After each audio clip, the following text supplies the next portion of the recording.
Hi guys, I'm Melissa and I'm back with another video, and today I want to share with you a Monday read. Considering I'm filming this on a Monday, I thought it was a perfect day to film this. I have read 6 books since my last update, so I'm going to be talking about those, and I'm going to be talking a little bit about the books that I'm planning on reading over the next coming week, for sure. So the first thing that I finished was last Sunday. I finished The Test by Sylvain Novelle. This is a short novella, a science fiction novella that follows this.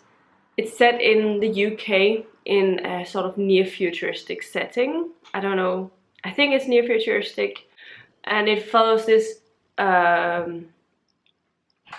guy who's a refugee, and he's going to take a citizen test, and so he is extremely nervous about how things are going to go because he's been studying a lot about it, but he's not sure how he's going to be doing. But he knows that if he can take this test and succeed, that his family will be able to stay in the UK. Anyway, he's at this test and things happen. I don't want to say much more because I think it's a really short book, novella, and you can fly through it really quickly, and a lot of things happen in this short time. I have read some Sylvain Novelle before, but I didn't really love it, but this one really worked for me.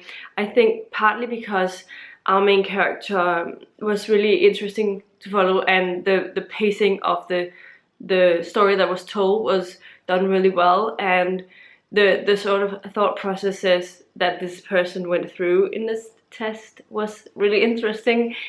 I think the narration of the audio was done super well, and it was super engaging, and I know that this was only a 2-hour long audio, and that means in my time it will be an hour long. I think maybe it's even less, but I had to finish it. I had to know what was going to happen because it was so compelling from the first minute, and so I definitely didn't want to stop listening to it, that's for sure. And I ended up giving this 5 stars. I don't know if I would have given that a 5 stars if it hadn't been because the audio was so well narrated. I don't know if I'd read it I'd have gotten the same immersed feeling, but definitely let me know if you've read this one and you also felt compelled, if you read it like in the physical with your eyes and not the audio. I would definitely like to know. Yeah, I think that Sylvain Novelle should write short stories a lot more in the future, because I think he works really well in the short form rather than full-length novels, but I'll definitely be interested in seeing more short stories from him in the future if he does that.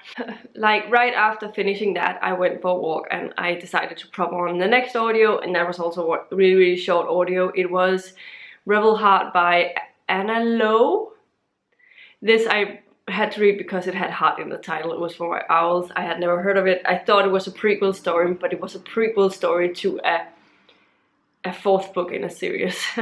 So yeah, but it is a paranormal romance where you follow different characters with every time. But I think that if you'd read the 4th book in the series and you've gotten to know these characters, you would have had different feeling about reading a prequel story about how they first met up or something like that.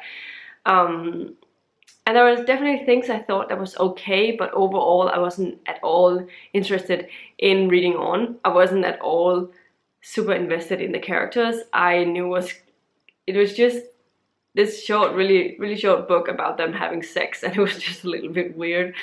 But yeah, I got through it, and I ended up giving this 2 stars, I think. Yeah. And on the same day, because I was feeling like I could definitely just power through all of these short books in one day, I picked up A Midsummer Night's Dream by William Shakespeare. This is a play. I listened to the audio of it and had it told like that. The thing is, I've never read any Shakespeare before, and the language is super strange. But on the other hand, I was super compelled to the story. I kept wanting to know more about what's going on. And if you ask me exactly what this story is about. I don't think I could give you a complete synopsis. I know it was about a girl who was trying to get out of an arranged marriage because they were in love with someone else, I think. Anyway, I was definitely intrigued, and it was an experience, and I enjoyed the audio. I thought that it was good, but it is the first Shakespeare play I've ever read, and I think I gave it 4 stars because I was entertained, even if I have a hard time explaining exactly what it was about. The next book I read was Murder on Sisters Row by Victoria Thompson, book 13 in the Gaslight Mystery series. This specific book followed Sarah. She is a midwife and a widower at the same time, but she's called out to help deliver a baby on Sisters Row. And on Sisters Row, there's this place where all of these women are, and for some reason they know about Sarah. I'm not sure why, I forgot. But she's asked to come and help deliver the baby. But when she's there, she finds that it's actually a brothel. And it is a place where all of the wealthy men comes and take joy in women. And people apparently seems as though they can't really escape their fate when first they are at this place. They can't really escape it again.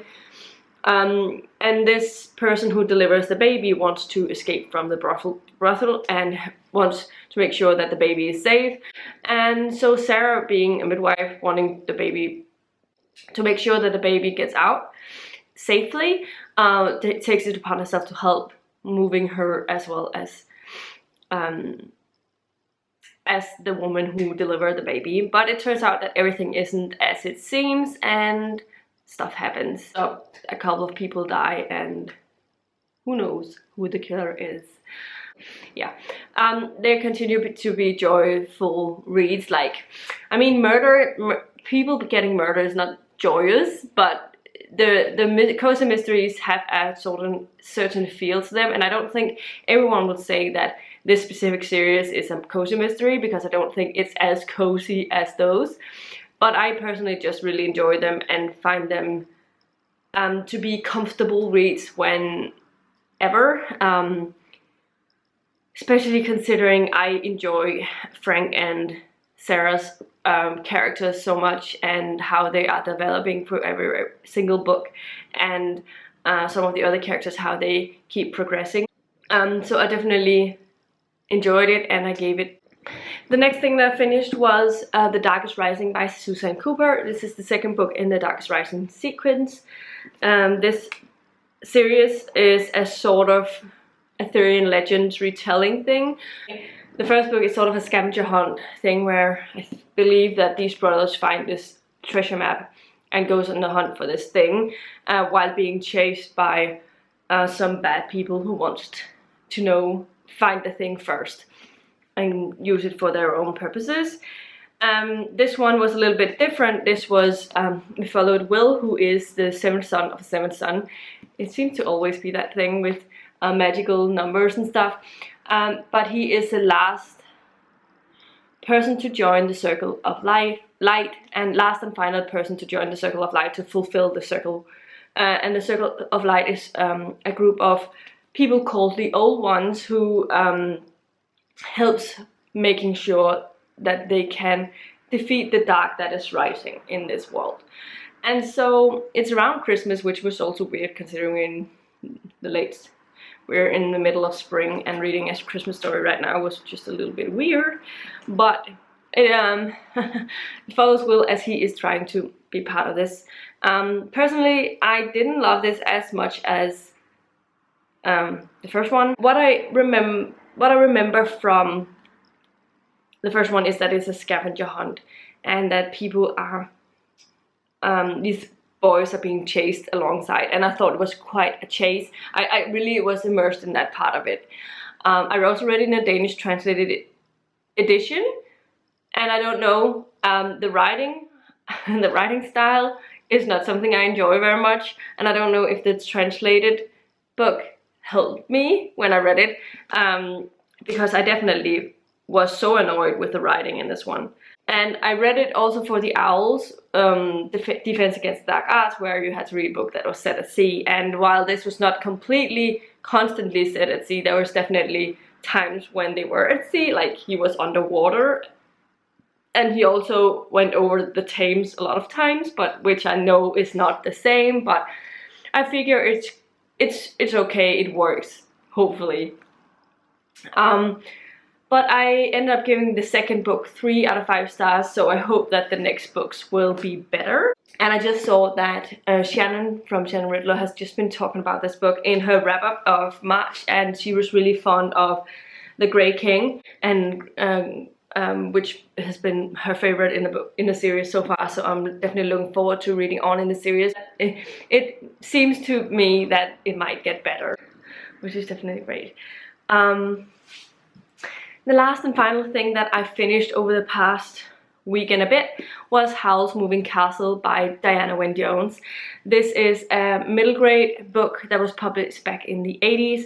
It is a classic middle grade at this point. I think a lot of people grew up reading this, and it's my first time reading any Diana Wynne Jones, so I was really looking forward to it. It follows this girl called Sophie, who is at work in her mother's hat shop. And one day when this lady comes in and puts a spell on her so that she turns into an old lady. And in pure shock of what had just happened, she flees the shop and walked across, like, over to Howl's Moving Castle and convinces Howl that she needs his help because she's going to be the cleaning lady. And this house is controlled or mastered or whatever by this demon who she makes a deal with to try and remove the spell from her if she could help him being released from his contract, but he's not allowed to say what the contract ensues, so she has to find out on her own, because that's part of the contract, is that he can't tell her anything about it.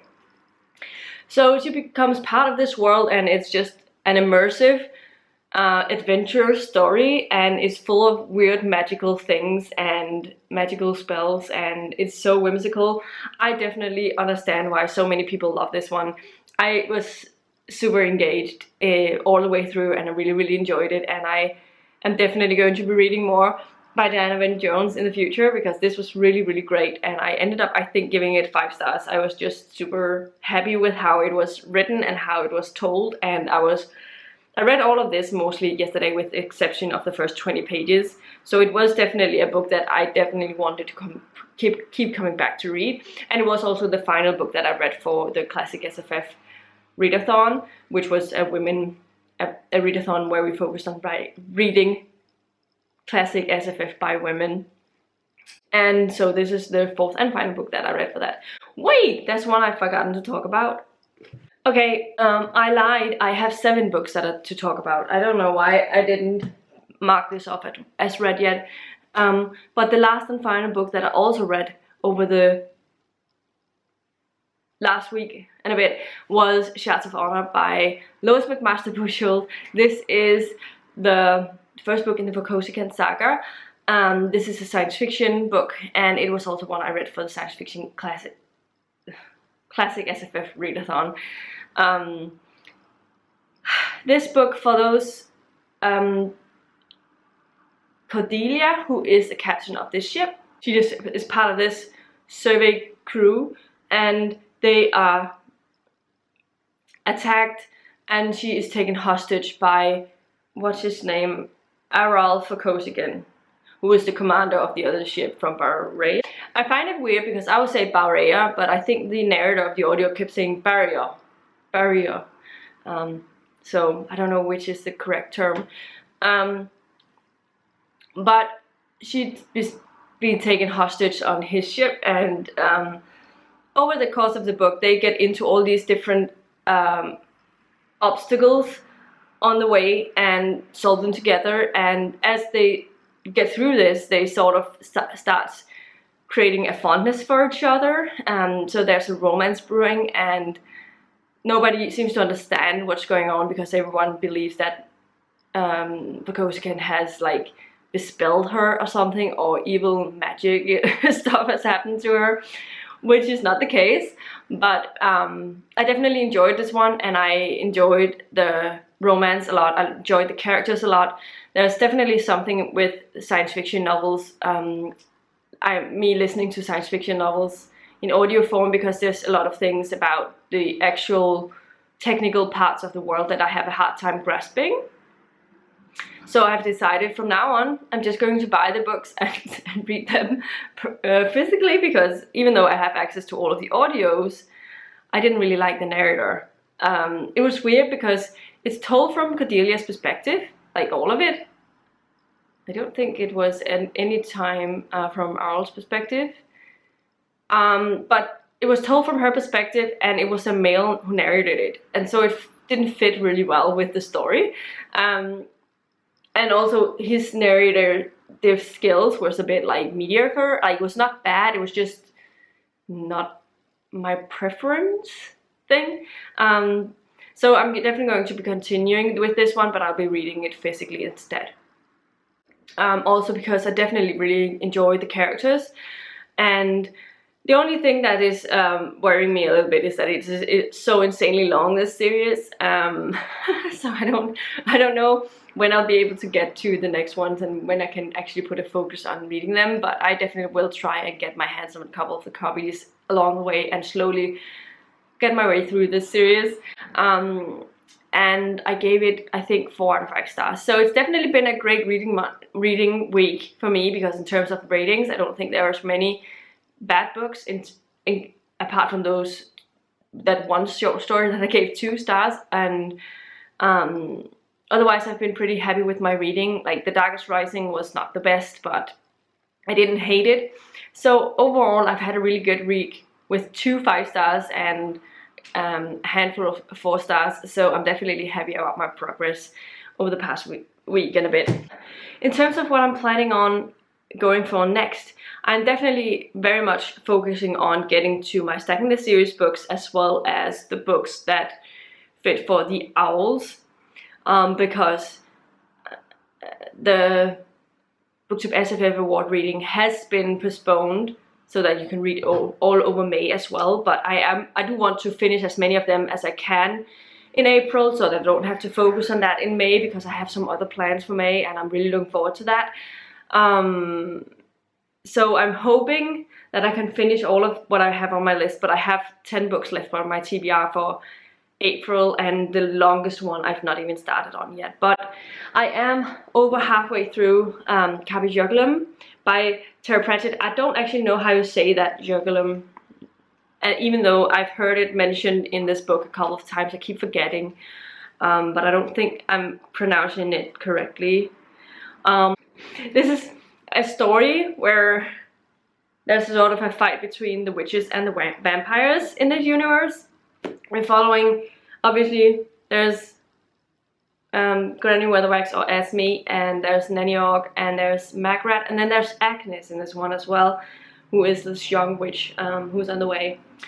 And Magrat has just become a mother as well, so she's also dealing with the fact that she has to change nappies and being a witch at the same time, so it's a difficult task for her.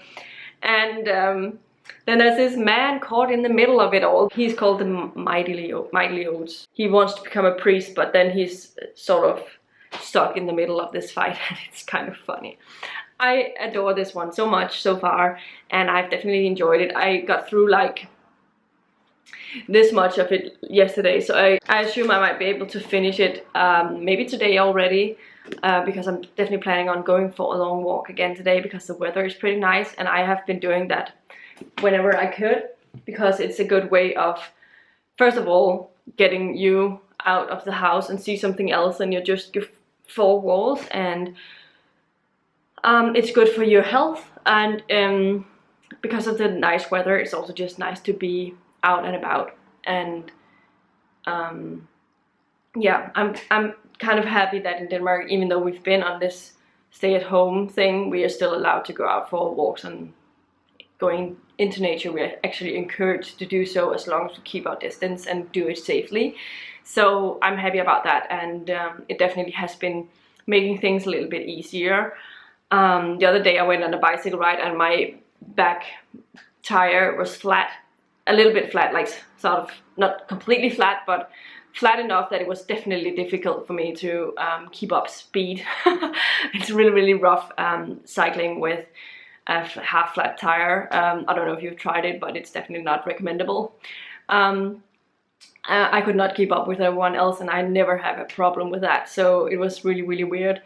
It wasn't until we were a little bit further on, my mom had also been speculating on why I was sort of falling behind all the time, and she was looking at my tire and she's like, it looks a bit flat to me.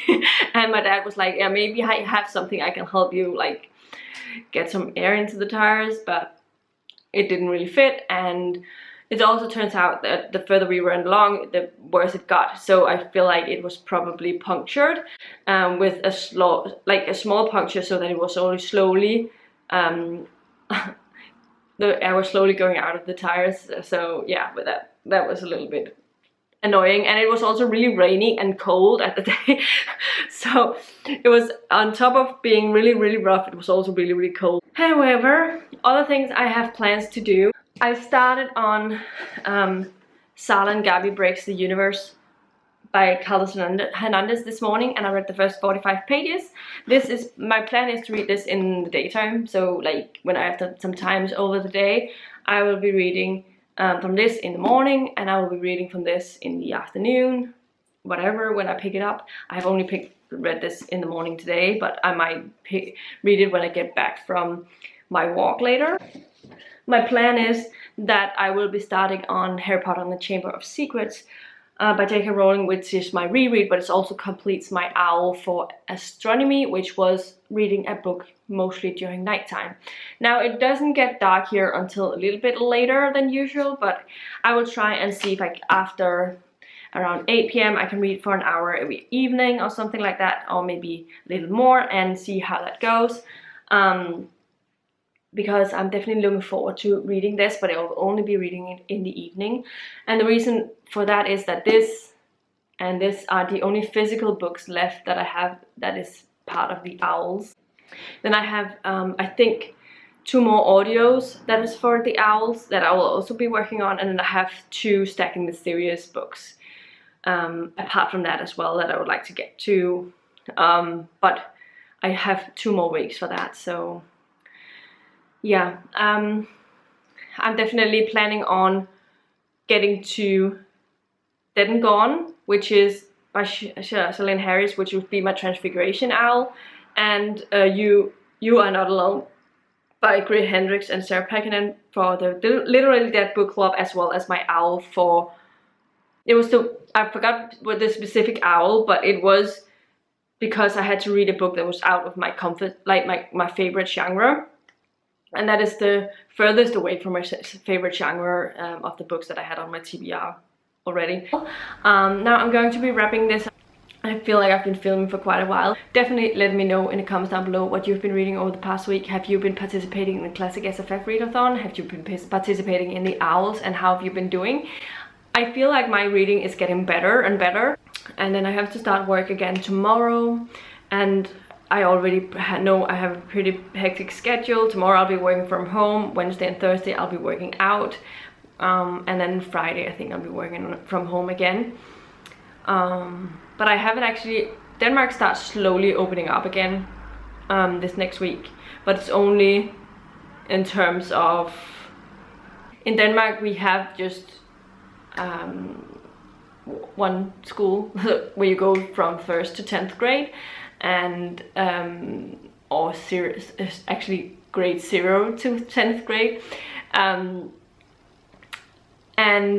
up until grade 5 has to start on school this next week. But they can only open the schools if they can safely, if they can take all of the precautions that the government has set for us, so that keeping those 2 meters distance, being able to wash hands like almost at least every 2 hours. I think there was they said. And having a lot of the school day being outdoors as well was very important, so that they weren't inside a classroom the majority of the day. So there's definitely some issues with some schools because they didn't have enough room for there to be so much space between each student, so they were not allowed to open if that was the case. But also, like, daycare is starting again, so the even younger children, and the reason I think is because partly the young children don't seem to be affected that easily, but also because it's a way of trying to slowly get back into this rhythm of things, because yeah, I'm happy about sort of that. But in terms of the workplace, they say that some can start out again, but if there's people are able to work from home, that they should continue to do so as much as they can. So I feel like I still have to work from home quite a while, at least until 10th of May, but we'll see what my company says. They haven't really informed us about anything yet. But I'm happy to say that things are seeming better. However, all of the restrictions about big gatherings will be going until after August, so all of the festivals and different things that has been arranged over the summer has been cancelled or postponed, if that was an ability. We had something we had to go to in August, and that is currently being postponed, but I don't know when exactly it's going to be postponed to. I'm sorry this is taking me long to wrap up. Definitely let me know how things are going with you, and yeah, if you like the video, please give it a thumbs up, subscribe to the channel if you haven't already, and I'll see you in my next video very soon. Goodbye.